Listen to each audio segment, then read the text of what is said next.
지금은 교회가 세상 가운데서 그렇게 많은 영향력을 나타내고 또 많은 사람들이 흠모하고 또 그렇게 모이는 곳이 되어지지 못한 가운데 있지만 그 이전에 믿는 자의 무리가 더 적었고 교회가 더 적었던 시절에도 세상 가운데에서 많은 사람들이 믿는 자들을 인정하고 또 교회가 사회적 영향력을 나타내며 또 그렇게 세상 가운데에서 그 역사와 문화를 주도하던 때가 있었습니다. 그런 시기를 가리켜 우리가 부흥의 시대라고 이야기하지요. 부흥의 시대에 중요한 특징들이 있었던 것들을 보게 됩니다. 사람들 안에 그 말씀을 향한 사모하는 마음, 갈급하는 심령이 있었다라고 하는 겁니다. 무슨 여의도 그 백사장에 또 광장에서 무슨 집회가 있다, 그 멀리서부터 그 말씀을 사모하여서 사람들이 모여서 그 태양볕 아래서 하루 종일 그 말씀을 들으면서도 또 그 말씀을 자기 삶에 적용하면서 울부짖어 기도하고 그 속에서 기적을 체험하고 은혜를 체험하게 되었던 것 아닙니까? 어느 교회에서 부흥회가 있다라고 하면은 바로 시간을 내어서 직장을 폐하고라도 모였고 밤이 맞도록 그 말씀을 들으면서도 그 말씀이 꿀송이처럼 달게 느껴지고 또 그 말씀으로 인하여서 변화의 사건들이 나타나고 하나님의 영광이 나타나던 시대가 있었습니다. 그런데 오늘 우리가 살아가는 이 시대 가운데 그런 영광이 체험되어지고 있는가? 그런 부흥이 나타나고 있는가? 교회는 더 많아지고 믿는 자의 무리도 많아졌습니다. 설교자가 과거의 설교자들보다 더 많이 배웠고 신학적으로 훈련되어졌습니다. 공부하는 과정도 몇 배나 더 길어졌지요. 그런데 그 능력이 나타나지 아니하고 그 말씀이 비하되어지는 시대가 되어진 것 아닙니까? 어떤 사람들이 논쟁을 합니다. 그래서 그것을 설득하기 위하여서 뭐라고 이야기하면 지금 당신 나한테 설교하는 것이요. 그래서 설교하지 마세요. 또 그렇게 이야기합니다. 그 속에 설교에 대한 부정적인 이미지와 또 그 의미가 담겨져 있잖아요. 그저 그렇게 하나마나한 이야기, 고리타분한 이야기, 뻔한 이야기, 그것을 설교라고 말하게 되어졌다. 말씀을 들으나 더 이상 변화되어지지 아니하고 또 뿐만 아니라 말씀을 전하는 자가 세상 가운데서 멸시받는 시대가 되어져 버린 것 아닙니까? 물론 그 속에 설교자의 책임도 있고 목회자의 책임도 있을 것입니다. 말씀을 전하나 그 말씀대로 살아가지 아니하고 그 말씀이 자기 삶에 적용되어지지 아니하니까 뜬구름 잡는 이야기처럼 되어져 버리고 무슨 우리 삶과 상관없는 딱딱한 교리나 그렇게 사람들과 생활과 무관한 이야기처럼 되어져 버렸기 때문이 아닙니다. 그 속에 설교자의 고민이 있고 오늘 우리들의 위기가 있음을 보게 됩니다. 그런데 성경을 읽으면서 위로를 얻게 되어지는 것이 말씀이 육신이 되어 우리 가운데 찾아오신 주님, 그 주님이 설교하시고 그 주님이 복음을 전하심에 그 말씀 듣고 은혜 받고 그 말씀 듣고 삶을 결단하고 그 놀라운 기적이 나타난 경우도 있었지만 어떤 사람들은 그 말씀을 통하여서 올무를 잡으려고 하였던 사람들이 있었고 그 말씀을 듣고도 주님을 떠나고 배반하고 주님을 부인하였던 이들도 있었고 그 말씀 때문에 주님을 죽이고자 하였던 사람들도 있었다라고 하는 겁니다. 모든 이들이 은혜 받고 모든 이들이 변화되고 모든 장소에서 능력과 기적이 나타난 것은 아니었던 것들을 보게 되죠. 세계 최고의 전도자라고 이야기하는 또 기독교 신학의 그 틀을 만든 이라고 이야기하는 사도 바울이 개척하고 세우고 양육하고 또 말씀을 전하였던 교회 가운데에서도 그의 사도성을 부인하는 사람들이 있었습니다. 그의 외모를 가지고 그의 어눌한 말투를 가지고 그를 비난하잖아요.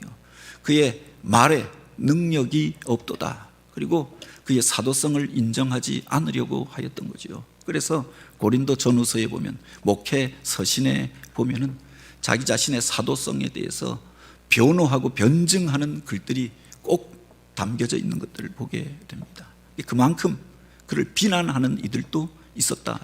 그를 통해서 은혜 받고, 그를 통해서 교회가 세워지고, 그를 통해서 놀라운 역사가 나타나기도 하였지만 대적하는 무리들도 있었다라고 하는 거죠.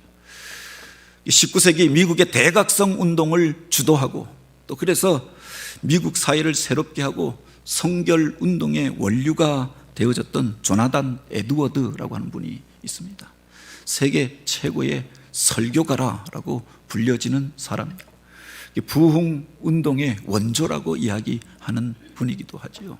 그런데 정작 그가 목회하던 교회에서는 아버지가 목회하였고 그가 20년 동안 목회하면서 양육하였던 사람들에 의하여서 거절당하고 그 교회에서 쫓겨나게 되었던 겁니다.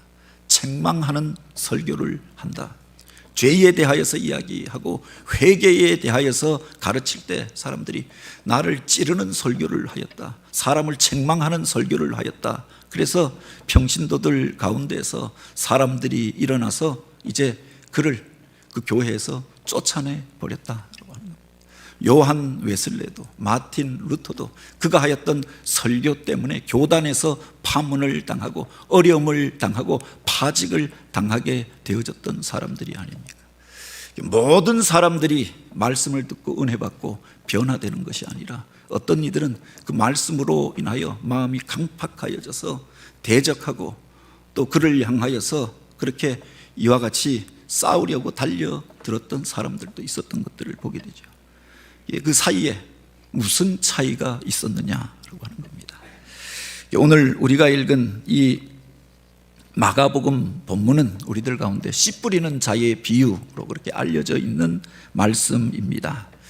그 비유를 그런데 잘 들여다보면은 씨 뿌리는 자에게 초점이 있는 게 아니라 그 씨 뿌린 자가 뿌린 그 씨앗에 그 말씀에 그 초점이 담겨져 있는 것이 아니라 사실은 그 말씀이 뿌려진 그 밭에 그렇게 초점이 있는 것들을 보게 되죠. 그래서 사실은 이 비유를 가리켜서 네 가지 밭의 비유 또는 네 가지 마음 밭의 교훈 이렇게 제목을 붙여서 이야기하죠. 씨 뿌리는 것도 중요하지만 씨 뿌리는 그분도 중요하지만 그 말씀을 받고 그것이 심겨진 그 밭도 중요하더라. 아무리 생명의 씨앗이 심겨졌지만 아무리 능력 있는 말씀이 선포되어졌지만 그 말씀이 튕겨져 나가버리고 말라버리고 그 역사가 나타나지 않는 그런 땅도 그런 마음도 있더라라고 하는 겁니다.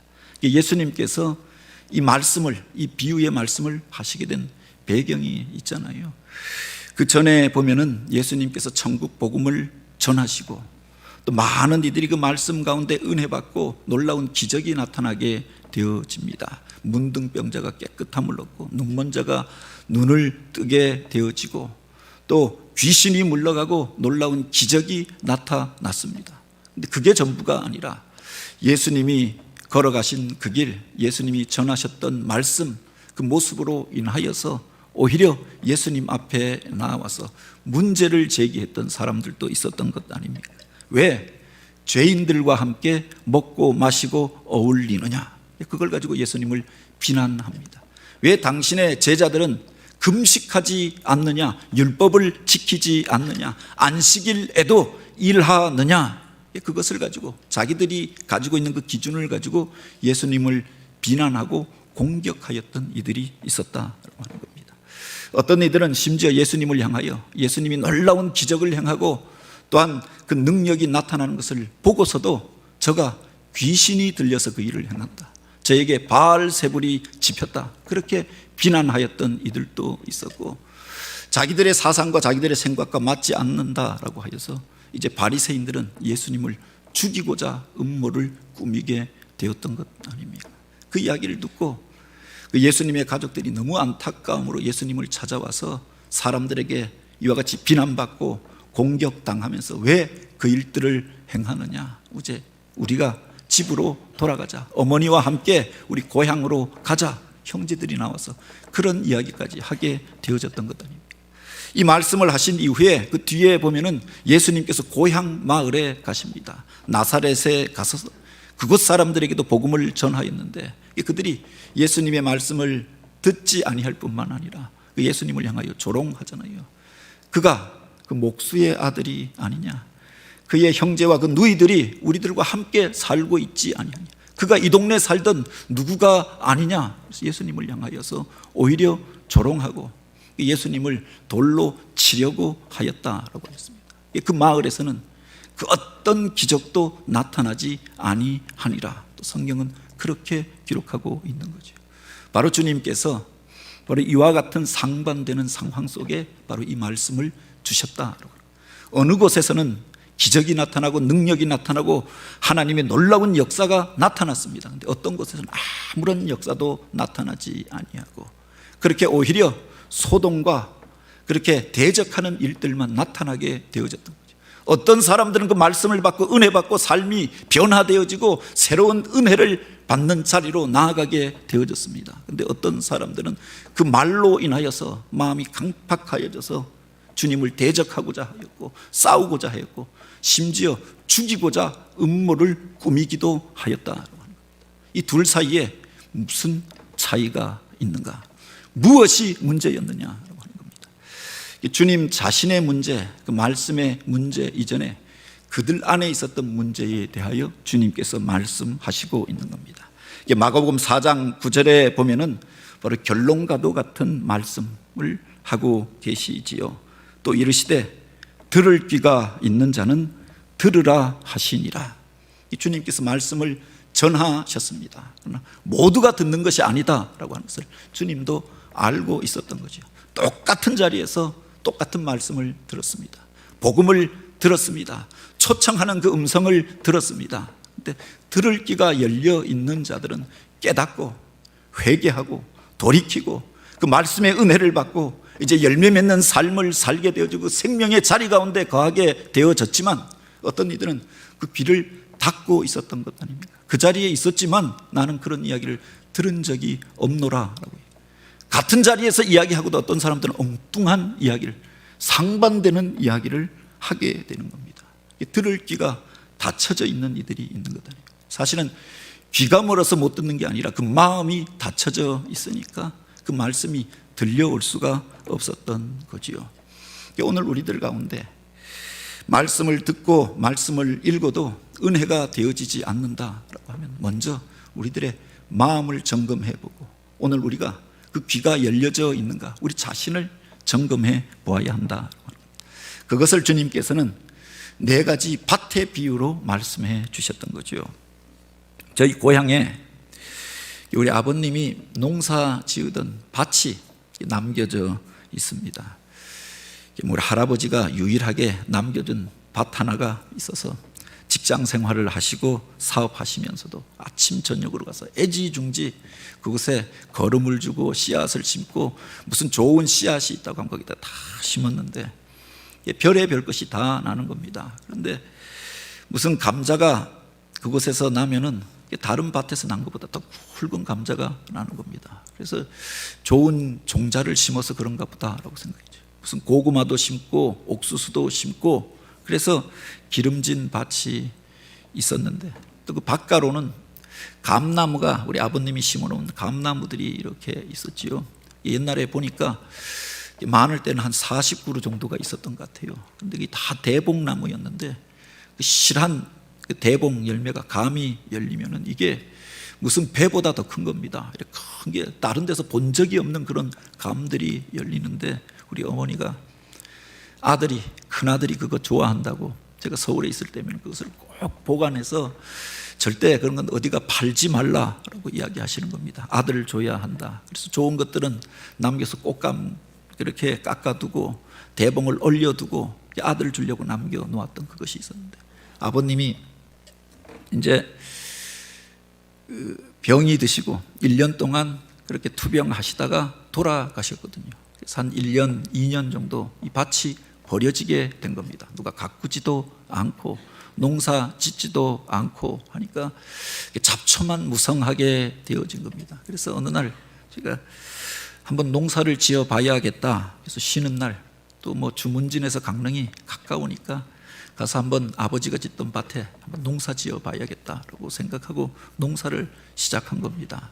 이 잡초를 뽑아내고 거기다가 감자도 심고 옥수수도 심고 했는데 가을철이 되어서 거두려고 보니까 우선 감자가 먹을 만한 것이 아니라 과거에 나던 감자가 아니라 그 반에 반, 그것도 쭈글쭈글한, 그리고 물이 나는 썩은 뭐 이런 것들만 나는 겁니다. 옥수수를 심어도 제대로 알이 맺히지 않는 겁니다. 1년 열심히 농사했는데 거둘 게 없는 거예요. 그래서 그 다음 해는 결심을 하고 이제 교인들에게 좋은 씨를 구했던 겁니다. 농사를 잘 지으시는 집사님한테 씨감자 좀 주세요. 좋은 옥수수 씨앗도 주세요. 그래서 좋은 것들을 갖다가 심었는데 여전히 그 가을에는 거둘 게 없는 겁니다. 몇 년 농사 지어보고 이제 그렇게 농사가 얼마나 어려운가라고 하는 것을 체험하게 되었던 계기가 있는데, 우리가 심는다고 해서 다 좋은 것을 거두는 게 아니더라라고 합니다. 사실은 우리 어머니가 그 이야기를 하시는 겁니다. 아버지가 그 밭을 가꾸느라고 얼마나 수고했는데 새벽마다 가서 밭에 김을 메고 잡초를 뽑고 또 거름을 갖다 어디서 좋은 거 난다고 하면 다 갖다 뿌리고, 그래서 기름진 땅이 되어졌는데 가꾸지도 않고 몇 주에 한 번 월요일 날 잠깐 와서 불 한 번 뽑고 가니 잘 될 리가 있냐, 그 이야기를 하시는 겁니다. 그 좋은 땅이 되어졌을 때 좋은 것들을 거두게 되는 거죠. 농사하는 분들이 그런 이야기를 합니다. 바로 하농은 잡초를 가꾸고 중농은 나락을 가꾸고 상농은 그 땅을 가꾼다라고 이야기하지요. 농사 짓지 못하는 사람들은 그래서 그 밭에서 계속 잡초가 나니까 그 잡초와 싸우다가 1년이 다 가버리는 겁니다. 그런데 평균적인 농사꾼들은, 중농은 그곳에서 자기 곡식 어떻게든 심은 대로 거두어 먹을 수 있으려고 애쓰면서 그것 겨우 거두면서 그렇게 마치게 된다라고 하는 겁니다. 그런데 진짜 농사꾼은, 훌륭한 농사꾼은, 농사를 잘 짓는 사람들은 땅을 아름답게 가꾸는 사람이다. 그 땅을 기름지게 만들어 놓으니 무엇을 심어도 풍성한 열매가 맺히고 1년에 2모작 3모작씩 하면서도 그곳에서 그렇게 추수의 기쁨을 누리면서 살게 되더라. 보다 중요한 게 땅을 가꾸는 데 있고 밭을 가꾸는 데 있더라. 오늘 우리가 우리 인생 가운데서 좋은 것들을 얻기를 원한다고, 열매 맺는 삶을 살기를 원한다고 하면 먼저 그 밭을 가꾸어야 한다고 합니다. 우리들의 심령의 밭을 아름답게 가꾸어 놓았을 때 그곳에서 풍성한 열매가 맺혀지고 또 그 기쁨을 누리면서 또 하나님의 영광을 나타내는 삶을 살게 되는 거죠. 오늘 본문에 보면은 우리들의 심령의 상태에 대해서, 마음의 상태에 대하여서 이야기하면서 4가지 밭에 대하여서 말하고 있는 것 아닙니까? 먼저가 길가와 같이 딱딱하게 굳어져 있는 그런 심령이 있음을 이야기합니다. 4절에 보면 뿌릴새 덜어는 길가에 떨어짐에 새들이 와서 먹어버렸고, 딱딱하게 굳어진 심령 가운데 아무리 생명의 씨앗이 뿌려지고 심겨져도 뿌리를 내리지 못하고, 그래서 새들이 와서 먹어버리든지 말라버리든지 금세 죽어버리고 말더라. 아스팔트 같이 딱딱하게 굳어진 심령 속에 무슨 말씀이 뿌리를 내릴 수가 없는 것 아닙니까? 또한 돌짝밭과 같은 그런 밭도 있다라고 하였습니다. 5절에 보면 흙이 얇은 돌밭에 떨어진 씨가 흙이 깊지 아니하므로 해가 돋은 후에 뿌리가 없으므로 말랐고 라고 했습니다. 돌짝밭과 같은 곳에 씨앗을 뿌리면 그 돌 사이로 그 씨앗이 숨겨 들어져서 잠시 잠깐 사는 것 같고 뿌리를 내리는 것 같습니다. 그런데 돌들로 가득 채워져 있으니까 뿌리가 깊이 들어가지 못하고 해가 나고 그 뜨거운 여름철을 지나면서 결국은 그 식물들이 다 죽어버리고 또 시들어 버리고 말더라라고 하는 겁니다. 어떤 밭은 덜어는 떨기나무에 떨어짐에 가시가 자라 기운을 막음에 결실치 못하고, 처음에는 아무 문제가 없었습니다. 심겨지고 싹도 나오고 자라는 것처럼 보여졌습니다. 그런데 그것과 함께 그 옆으로 엉겅퀴가 자라고 그렇게 잡초가 무성하여지고 가시 덤불로 덮여지고 나니까 이제 그것이 기운을 쓰지 못하고 열매를 맺지 못하고 그 자리에 겨우 살기 위해 사는, 그런 생존하기 위해 생존하는 것이 되어져 버리고 말더라. 추수 때에 거둘 것이 없었던 것 아닙니까? 이것처럼 우리들 가운데 길가와 같은 심령이 있고 돌짝밭과 같은 심령이 있고 가시덤불로 덮여져 있는 그런 심령이 있다라고.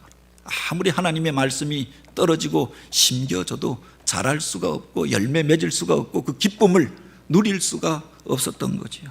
반면에 8절에 보면 이렇게 이야기합니다. 더러는 좋은 땅에 떨어짐에 자라 무성하게 결실을 하였으니 30배, 60배, 100배가 되었느니라. 그런데 좋은 땅에 떨어진 씨앗은 그 땅에 떨어져서 뿌리를 내릴 뿐만 아니라 자라서 무성하게 그 열매를 맺고 30배, 또 60배, 100배의 결실을 맺더라.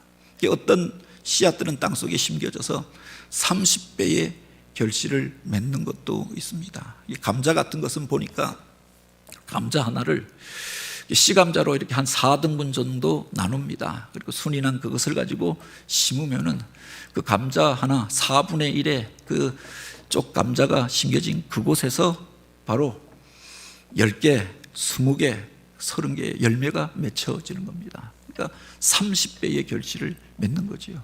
고구마 같은 경우는 작은 순을 갖다가 하나 심었는데 이게 뻗어가면서 그 뿌리로 열매가 맺혀지면서 30배, 60배의 결실을 맺는 겁니다. 옥수수 같은 경우는 작은 알 하나를 그냥 그곳에 심었습니다.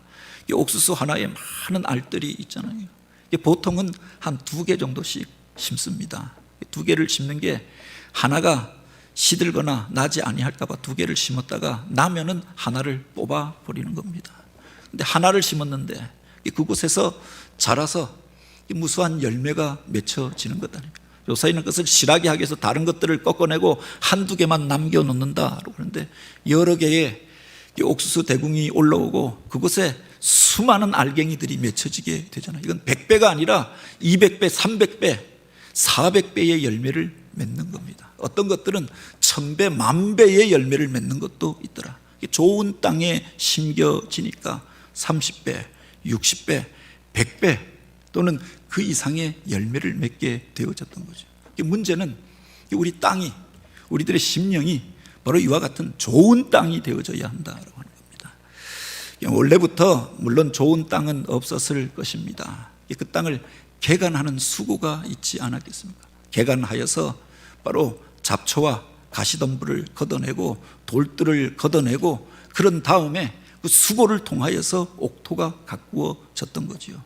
그 이후에도 농부가 수고해야 하는 것이 있죠. 바로 그 땅이 굳어졌을 때 농사를 지으려면 씨앗을 뿌리려면 먼저 그 굳어진 밭을 기경해야 한다라고 합니다. 과거에 농사가 잘 되던 땅입니다. 작년에는 아름다운 열매가 맺혔던 것입니다. 그런데 새해에 새로운 농사를 하려고 하면 먼저 농부들이 하는 일이 있습니다. 땅을 갈아엎는 일들을 하잖아요. 기경하는 일들을 하는 겁니다. 그 겨우내에 땅이 숨이 죽어버리고 굳어버리고 딱딱하게 그렇게 굳어져 버리면 씨앗이 그곳에 뿌리를 내릴 수가 없는 거죠. 그래서 3월이 되어지면 이제 농부들이 바로 그 땅을 기경하고 갈아엎는 일들을 하는 겁니다. 고랑을 타는 이유가 바로 여기에 있죠. 농사를 짓는데 무슨 장비가 없으니까 고랑을 탈 수가 없는 겁니다. 그래서 무슨 꽃갱이 가지고 남들처럼 이렇게 봉우리만 이렇게 만들고 거기다가 씨앗을 하나씩 2개씩 심었는데 이게 땅이 딱딱하여져 있으니까 뿌리를 내리지 못하고 시들어 버리고 또 열매가 맺혀져도 제대로 된 열매를 맺을 수가 없었던 거지요. 농사를 지으려고 하면 트랙터를 빌려서 땅을 깊숙이 파서 그래서 그 땅을 부드럽게 만들어 놓으면 땅속으로 숨길이 나고 또 뿌리가 내려서 뻗어갈 수 있는 길이 만들어지면 풍성한 열매를 맺게 되더라. 먼저 굳은 땅은 갈아엎는 일들을 하여야 한다.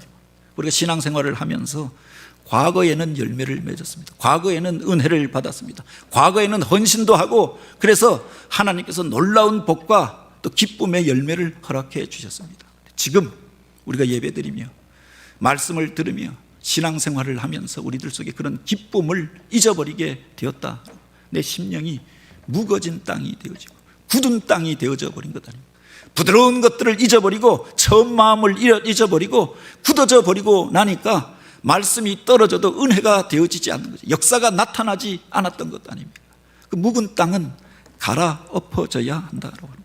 호세아가 이스라엘 백성들을 향하여 과거에 하나님 앞에 쓰임받고 제사장 국가로 놀라운 일들을 행하였던 나라였습니다. 그런데 그들이 이제 그 말씀 안에 거하다가 또 신앙생활을 하다가 이제 그 심령이 딱딱하게 굳어지고 율법화 되어져 버리면서 더 이상 은혜를 받지 못하게 되어진 그들을 바라보면서 안타까움으로 그렇게 호소하였던 것 아닙니까? 너희 묵은 땅을 기경하라. 마침내 여호와께서 임하사 의를 비처럼 너희에게 내리시리라. 너희의 무거진 그 심령을 갈아엎어야 한다. 그래야 하늘에서 은혜의 단비가 내리면 그 단비를, 그 생명의 기운들을 담는 그릇이 될 것이 아니냐. 아무리 하늘에서 비가 내려도 딱딱하게 굳어진 땅에는 물이 고이지 못하고 그냥 다 옆으로 흘러가 버리고 마는 것 아닙니까? 하나님께서 은혜 주실 때 그 은혜를 받기 위하여 생명의 씨앗이 자라고 열매 맺기 위하여 굳어졌던 심령은 갈아엎어져야 하는 줄 믿으시기 바랍니다. 말씀 앞에 우리 자신을 세우고 굳어졌던 심령들을 주님 앞에 내어놓고 또 영적으로 훈련하면서 갈아엎어졌을 때 다시 한번 하나님 앞에 쓰임받게 되는 거지. 뿐만 아니라 돌짝밭과 같이 변하여져 있는 곳도 있잖아요. 밭 안에 겉은 아무 문제가 없는 것 같은데 무슨 그렇게 일항을 타고 그렇게 그곳에 트랙터를 가지고 객토를 하다 보면 그 속에서 돌들이 나오는 겁니다. 그 돌들을 뽑아내야 농사를 할 수가 있잖아요. 제주도에 가보니까 무슨 밭이 크지도 않는데 그 밭 가으로 돌담이 이렇게 쳐져 있는 겁니다. 이곳에서는 야, 땅이 귀중한가 보다. 그것을 누가 작물을 가져갈까 봐 밭에도 담을 쳐놓았느냐 그랬는데 그렇게 이야기하는 겁니다. 이 제주도가 화산섬이고 돌들이 많아서 농사를 지으려고 하면은 그 돌들을 다 골라내야 하는데 농사 지으면서 그 돌들을 꺼내어서 밭가에 쌓아둔 것이 담이 되어져 버렸던 겁니다. 그 돌들을 뽑아내야 그곳에 씨앗을 뿌리고 농사를 지을 수 있었던 거죠. 그 많은 돌들이 다 그 밭에서 나왔다라고 하는 겁니다. 그런데 이것을 뽑아내야 농사를 할 수 있는 것 아닙니까? 우리가 신앙생활을 하면서 어떤 경우에 하나님의 말씀을 받고 또 하나님의 은혜를 받기도 합니다. 그런데 그 은혜가 우리 삶 속에서 계속 체험되어지는 게 아니라 뿌리를 내리는 게 아니라 그 말씀의 능력이 나타나는 게 아니라 내 속에 남겨져 있었던 과거의 습관들, 자기 고집들, 아집들이 그 안에 도사리고 있으면 그 말씀이 그 삶 속에 뿌리를 내리지 못하고 부딪힘이 되어져서 결국은 세상에 어려운 일들이 있을 때 바람이 불 때 시들어버리고 뜨거운 태양이 그렇게 내리쬐면은 그렇게 돌짝밭에 그 식물들이 말라버리고 죽어버리는 것처럼 그 은혜를 잃어버리는 경우들을 보게 되어지죠. 내 속에 남겨져 있는 자기 고집, 과거의 습관들, 그 아집들을 뽑아내야 오늘 우리가 은혜로운 신앙생활을 할 수가 있는 거예요. 말씀으로 우리에게 들려지고 말씀의 능력들을 우리가 체험하는 삶을 살게 되어지는 거죠. 묵상하고 점검하면서 바로 우리들 속에 숨겨져 있었던 자기 고집들, 자기 주장들, 그 아집의 돌들을 뽑아내는 그런 사순절 절기가 되길 원합니다. 더하여 심겨졌는데 그 땅에 처음에는 부드러운 땅처럼 보여졌습니다. 갈아엎어서 그렇게 일항을 만들고 씨앗을 심었습니다. 그런데 버려두고 나니 언제 와서 누가 그렇게 하였는지 잡초가 무성하게 자라잖아요. 그래서 농사 짓는 분들이 가장 힘들어하는 게 잡초를 제거하는 일입니다. 그 속에서 피를 뽑아내는 일들이잖아요. 가만 놔두면 어디서 날아왔는지 잡초가 자라고 바로 엉겅퀴가 나고 또 가시 덤불로 무성해져 버리는 겁니다. 그 중에서 가장 기운이 왕성한 게 가시 덤불인 겁니다. 땅속에 한번 박히면 겉으로 나온 건 작은데 그 밑으로 그렇게 뿌리가 뻗어가면서 그 주변에 있는 그 땅을 다 황폐하게 만들어버리고 그 모든 영양분을 다 흡수해서 가져가 버리는 게 가시 덤불이더라. 이것을 뽑아내야 그곳에 심겨진 나무가, 그 식물들이, 그 씨앗이 제대로 자라서 열매를 맺을 수가 있는 거죠. 이 수고가 필요하다. 열매를 맺기 위하여서, 풍성한 추수의 기쁨을 누리기 위하여서 순간순간마다 그곳에서 나는 잡초를 제거하고 그것이 더 커지기 전에, 뿌리를 완전히 내려서 그 모든 기운들을 다 빼앗아가기 전에 뽑아내고 끊어내고 덮여졌던 것들을 없애버려야 한다.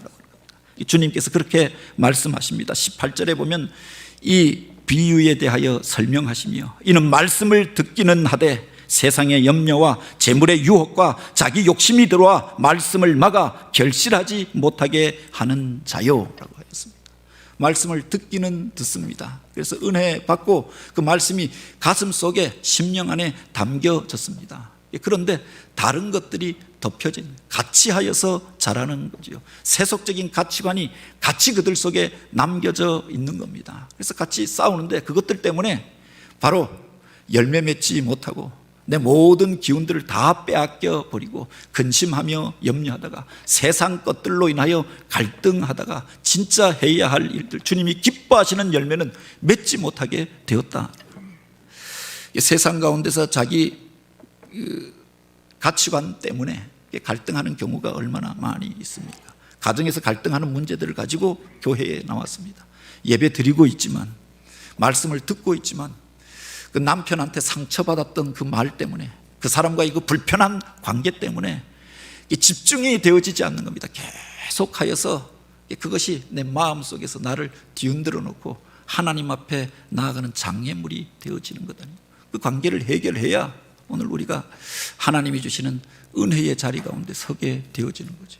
어떤 이들은 생활의 염려로 인하여서 근심하고 걱정하는 이들이 있습니다. 이번 달 가스비는 어떻게 할까? 전기세는 어떻게 할까? 월세는 어떻게 내나? 가게세는 어떻게 내나? 이 걱정과 근심이 들어오고 나니까 바로 말씀이 말씀으로 들려지지 아니하고, 그 자리에 앉아 있지만 들을 귀가 닫혀져 버렸던 거지요.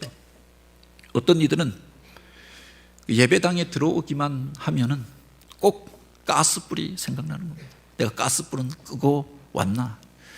그래서 그 생각이 한번 들어오고 나면은 1시간 내내 그 생각만 하는, 빨리 가서 꺼야 되는데, 그래서 예배도 마치기 전에, 축도도 끝나기 전에 달려갔는데 가서 보면은 꺼져 있는 겁니다. 그 걱정이 내 속에 들어와 있으면은 말씀이 들려지지 않더라라고 합니다. 그 세상의 염려와 또한 재물에 대한 유혹과 그 세속적인 가치관, 그 욕심들을 걷어내야 내 신앙이 자라고 성장하고 열매 맺는 삶을 살게 되어지는 거죠. 이번 사순절을 지나면서 우리가 하나님의 말씀을 말씀으로 받을 뿐만 아니라 또 하나님 앞에서 생명의 열매를 맺기 위하여 우리 자신을, 나의 마음을 한번 점검해보는 기회를 가지시기 바랍니다. 내 마음이 어디에 있다고 생각하십니까? 가슴 안에 있다고 생각하면 가슴에 손을 넣고, 내 머리로부터 그 생각이 나오는 것이다, 내 머리를 감싸 안고라도 우리가 내 속에 나의 마음은, 나의 심령은 어떤 상태인가 점검해 보아야 한다.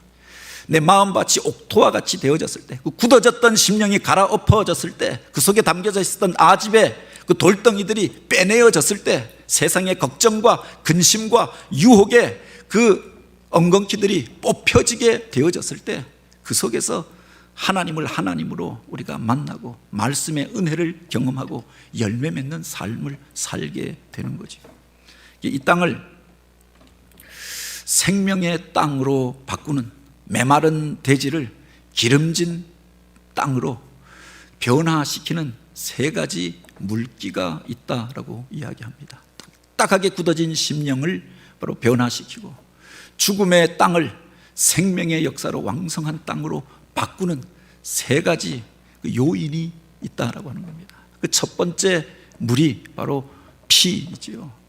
예수 그리스도의 피로 우리가 구속함을 얻게 되어졌을 때, 죄사함을 얻고 우리가 변화된 자로 의인으로 살게 되어지는 것 아닙니까? 천국 백성으로 하나님 나라의 사람으로 살게 되어지는 거죠. 오늘 우리가 바로 그 과거의 죄책으로부터 자유함을 얻고 있지 못하다고, 그 피로 정결함을 얻어야 한다. 예수 그리스도를 영접하고 그 피에 은혜를 덧입게 되어졌을 때 새로운 삶, 생명 있는 삶을 살게 되는 줄 믿으시기 바랍니다. 그 두 번째 물기가 바로 그 땀방울입니다. 우리가 단지 예수 믿는다고 해서 다 생명의 열매를 맺고 성숙한 삶을 사는 게 아니라 수고하고 노력하는 땀이 필요하잖아요. 자기 자신을 훈련하면서, 인격을 훈련하면서, 또 오늘 우리들의 삶이 그리스도를 닮은 삶이 되어지기 위하여서 훈련하는 과정이 필요해요. 봉사하고 섬기는 과정이 필요하다라고. 그 속에서 오늘 우리가 주님을 닮은 사람으로 바뀌어지고, 또 그 속에서 풍성한 열매를, 생명의 열매들을 가꾸고 거두게 되어지는 거죠. 그리고 세 번째 물기가 바로 눈물입니다. 때때로 우리가 실수할 때가 있잖아요. 하면서 우리가 잘못된 선택을 할 때도 있습니다. 잘못된 말들을 내뱉고 잘못된 것들 가운데 설 때도 있죠. 그때 깨닫고 돌이켜 눈물 흘려 회개할 때 다시금 회복의 은혜를 경험하게 되어지는 겁니다. 그 땅이 굳어졌을 때 눈물 뿌려서 그렇게 그 땅을 그렇게 갈아엎고자 하는 수고와 결단 가운데에서 오늘 우리가 다시 한번 하나님 앞에 붙들려 쓰임받게 되어지는 거죠. 나만이 아니라 내 사랑하는 가족들을 위하여, 자녀들을 위하여, 주님의 교회를 위하여 눈물 뿌려 기도할 때 그 가정이 하나님의 생명의 역사가 나타나는 가정이 되어지는 거예요. 그가 하나님 앞에 쓰임받는 자가 되어지는 거죠. 교회가 새 일들을 준비합니다. 그런데 그 일이 그냥 되는 게 아니잖아요. 50년 동안 함께 해주셨던 하나님, 그 속에 눈물 뿌려 기도하였던 이들이 있고, 땀방울을 흘려서 수고하였던 이들이 있고, 그 이전에 우리를 위하여 피 뿌려 희생하여 주셨던 주님의 사랑이 있었기 때문이 아닙니까? 오늘 우리가 다시 한번 그 은혜를 경험하기 위하여서 눈물 뿌려 주님 앞에 나아가는 과정이 필요하다.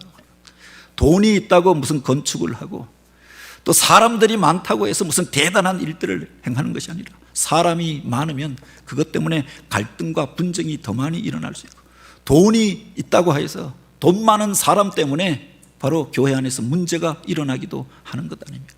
그것보다 중요한 것이 눈물로 기도하는 사람들이 필요한 거죠.